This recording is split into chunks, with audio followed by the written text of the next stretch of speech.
안녕하세요. 여러분의 드림홈 헌팅을 함께 해드리는 김혜나 리얼터입니다. 네, 오늘 영상도 고객분들이 궁금해하시는 부동산 세금 관련 부분에 대해서 속 시원히 해답을 드릴 특별한 분 모셨습니다. 김순호 회계사님 모셨습니다. 네, 안녕하세요. 안녕하세요. 예, 안녕하세요. 30년 동안 회계 업무한 김순호 공인회계사입니다. 제가 전형적인 1.5세 이민자이고 이민 온 지는 한 44년 정도 됩니다. 제가 회계 업무하는 거 외에 99년부터는 이제 부동산 개발 회사를 병행하고 있어서 부동산 관련된 세법에 대해서는 좀 더 실제적인 일은 알고 있다고 자부합니다. 네, 회계사님 먼저 부동산 하면 수익 하면 또 소득, 소득 하면 또 세금으로 연결이 되잖아요. 네. 오늘 소비자분들을 위해서 이해하기 쉽게 한번 풀어주실까요? 예, 그 부동산에서는 대표적으로 양도소득, 영어로 이제 캐피털 게인이라고 하죠. 네. 그리고 또 임대소득, 렌털 인컴이라고 하는 그 두 가지 종류가 발생되죠. 양도소득은 한국에서 이민 오신 분들은 되게 세율이 높은 거로 오해들을 많이 하세요. 캐나다 같은 경우는 정반대입니다. 양도소득은 50%를 면세받는, 편하게 얘기하면 그 착한 세금이에요. 네. 그래서 이제 그 캐나다가 최근에 소득세가 많이 높아져 갖고 53.5%가 최고 세율인데 양도세는 50%를 면세받기 때문에 26.75%가 최고 세율이라고 보시면 됩니다. 대신 임대소득은 다른 소득과 똑같이 취급을 합니다. 근로소득, 뭐 이자소득 같은 거하고 똑같이 하기 때문에 그거는 이제 다른 소득과가 합산돼서 누적세율을 적용하면 됩니다. 그러면 제가 리얼터로서 이제 현장에서 고객분들께 받는 질문과 그리고 회계사님께서 그동안 이제 고객분들과 상담을 하시면서 접하시는 부동산 관련 세법 또 어떠한 것들이 있는지 오늘 영상도 끝까지 지켜봐 주십시오. 자, 그러면 오늘도 현장감 있는 생생한 고객분들의 질문들로 시작하겠습니다. 첫 번째 질문입니다. 양도소득, 주 거주지일 때는 그 금액에 상관없이 과세 대상이 되지 않지만 투자용 부동산을 양도를 했을 때 생기는 양도소득에 대해서 어떻게 절세 방법이 있을까요? 부동산을 취득한 지 1년 이내에 매도를 하면은 좀 전에 설명드렸던 양도소득으로 간주가 되지 않고 그냥 일반 소득으로 간주가 됩니다.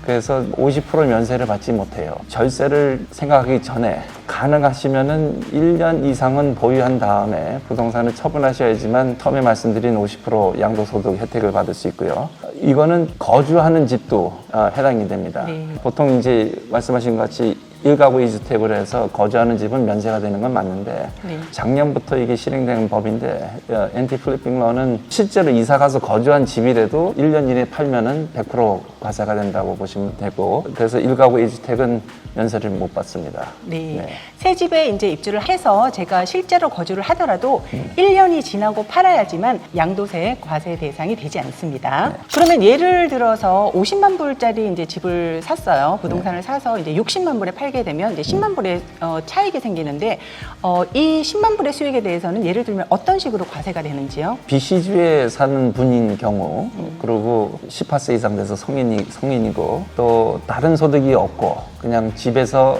이 차액이 10만 불이 생긴 분 같은 경우는 2023년 기준으로 약 7,500불 세금 냅니다. 양도세가. 흔히 생각하면 세율이 어떻게 되는 거야 여쭤보시는데 회계사들은 실세율로 말씀을 좀 더 쉽게 드립니다. 그래서 실세율. 그래서 7,500 나누기 10만 불 양도소득 본고를 차액 본고를 계산하면은 7.5% 되니까 한국식으로 생각한 것보다는 훨씬 더 이 세율이 낮다고 보시면 될 것 같습니다. 그러면 올해 예를 들어서 내가 이제 집을 팔아서 양도소득이 생기거나 임대 수익이 생기면 내년 이제 4월까지 이제 세금 보고를 해야 하는데 그렇죠. 각 개인의 인컴에 따라서 그 부과되는 세율이 틀릴 텐데요.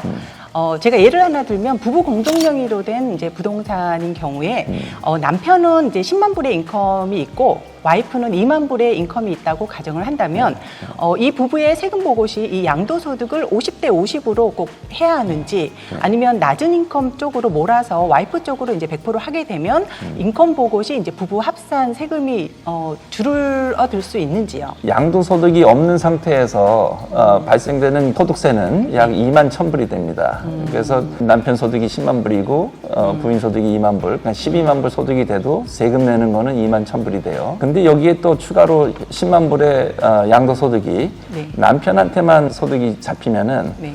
그 소득은 2만 불 정도가 됩니다. 추가 세금 내는 게. 그래서 4만 1,000불을 내야 되는 거겠죠. 네. 2만 1,000불 더하기 2만 불 하니까. 네. 그리고 만약에 이게 양도소득이 부인 이름으로 돼서 신고를 하면은 추가로 내는 세금이 12,000불입니다.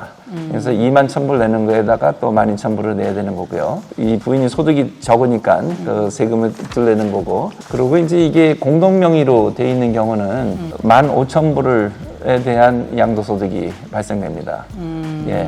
그래서 이제 소득이 적은 부인 쪽으로 이제 신고하는 게 유리하지만 양도세 신고 기준은 부동산 취득 시 소유의 비율을 정확하게 명시를 해놨어야지만 그거대로 가야 됩니다. 비율이 명시가 안 된 상태는 국세청에서는 50%로 해서 과세를 하고요. 네네. 명시가 이제 부인이 99%, 남편이 1%돼 있으면 제가 이제 예를 드린 대로 세금을 좀 더 절세할 수 있는 이제 방법이 될 수 있습니다.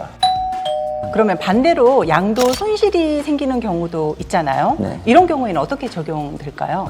양도 손실이 의외로 많아요. 급하게 팔면은 양도 손실을 많이 그렇죠. 보더라고요. 그래서 너무 무리해서 부동산 취득하시지 마시고 무리해서 해서 대출을 너무 많이 받으시면은 그거는 네. 예, 양도 손실이 생각보다 많이 발생하는데 네네. 그 세무적으로는 좋은 거예요. 그 이유가 네. 양도 손실 보는 금액을 양도 소득에 적용을 합니다.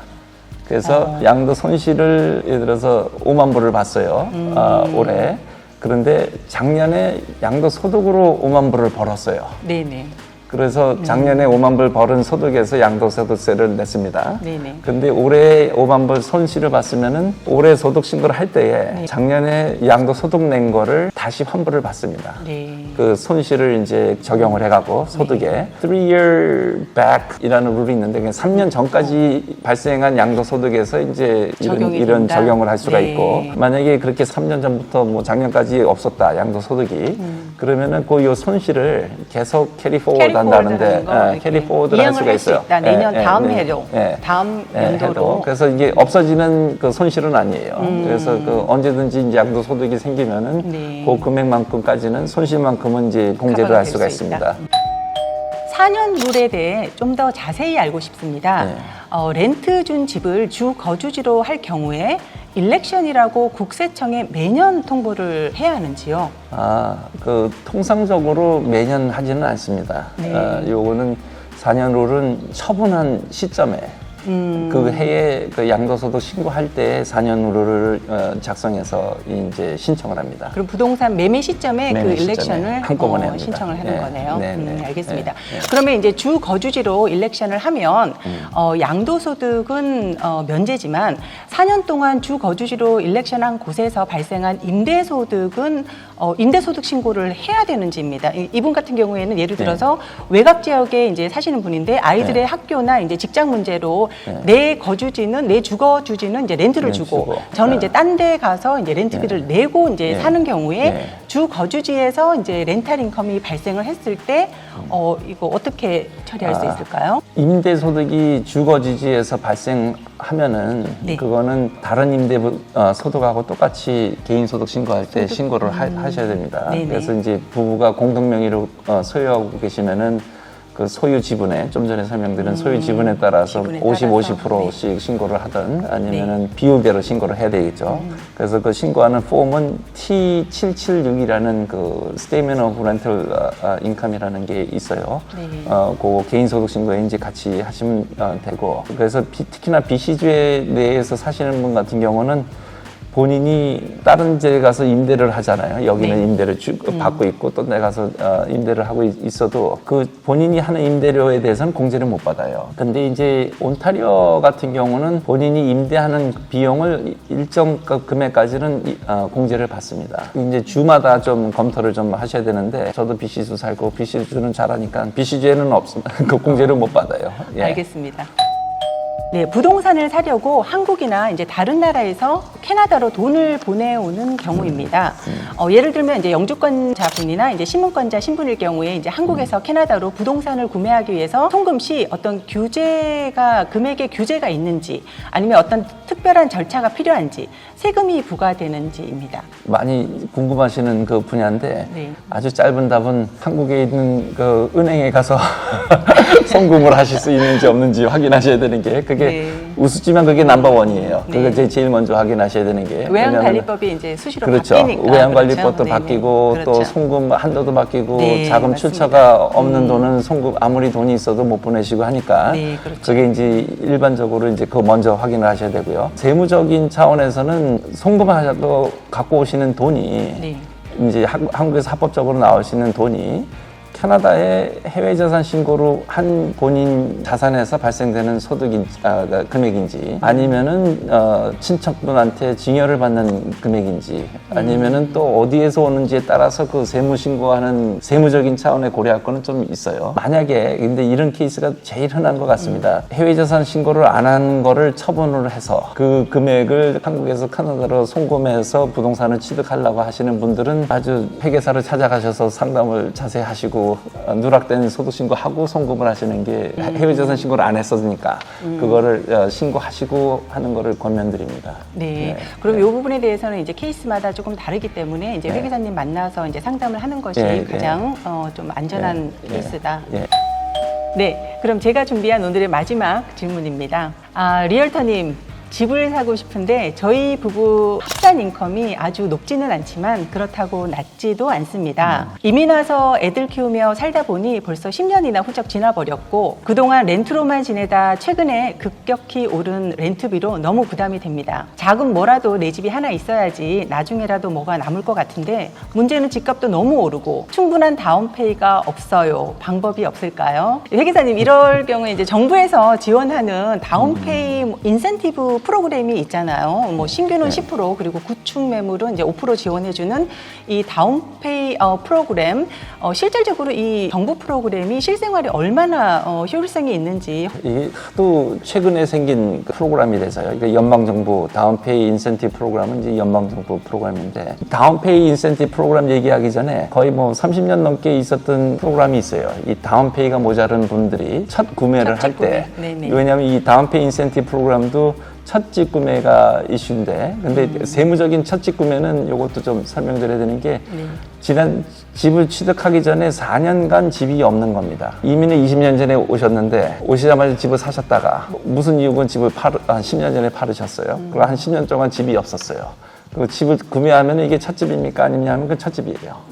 4년 동안 보유를 안 했기 때문에. 그래서 이제 일단 이 프로그램은 그런 4년 동안 집이 없었던 분이 집을 살라고 할 때 이제 적용되는 건데 그래서 요거는 이제 RRSP 홈바이어 프로그램이라는 거가 제일 오래돼 있어요. 네. 다운페이를 하기 위해서. 그러면 저희가 이제 열심히들 젊은 부부들이 돈을 모아서 다운페이를 모아야 되는데 세금은 높고 하니까 RRSP로 집어넣고 RRSP 들어가는 돈은 찾으면은 과세가 되잖아요. 그렇죠. 이 과세되니까 이건 찾지도 못하고 네. 그래서 이거는 어떻게 다운페이를 할까 이 고민하는 것 때문에 생긴 프로그램이에요. 네. 일단은 정부 입장에서는 돈을 저축하세요. 연금으로 저축하세요 하고 RRSP를 3만 5천 불까지 가입을 한 금액을 다운페이 first time buyer로 다운페이 할 때는 과세 안 하고 찾을 수가 있어요. 네.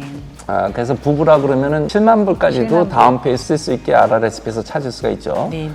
근데 이제 여기에서는 그것까지는 좋은데 15년 동안 다시 리페이를 해야죠. 리페이라는 게 뭐 자기가 자기 통장에 다시 집어넣는 거죠. 저축한 거를 찾아서 일단 다운페이를 쓰고 7만 불까지 그 다음에 부부가 그리고 이제 매년 다시 저축해야 되는 게 한 5천 불 정도 되는 거죠. 네. 15년 동안 저축해야 되니까 RRSP 홈바이어 플랜을 제일 많이 흔하게 활용합니다. 그리고 이제 지금 새로 생긴 게 작년인가 생겼을 거예요. 이거 First Time Home Buyer Incentive 프로그램이 룰이 되게 복잡하더라고요. 일단 무한정으로 되지가 않아요.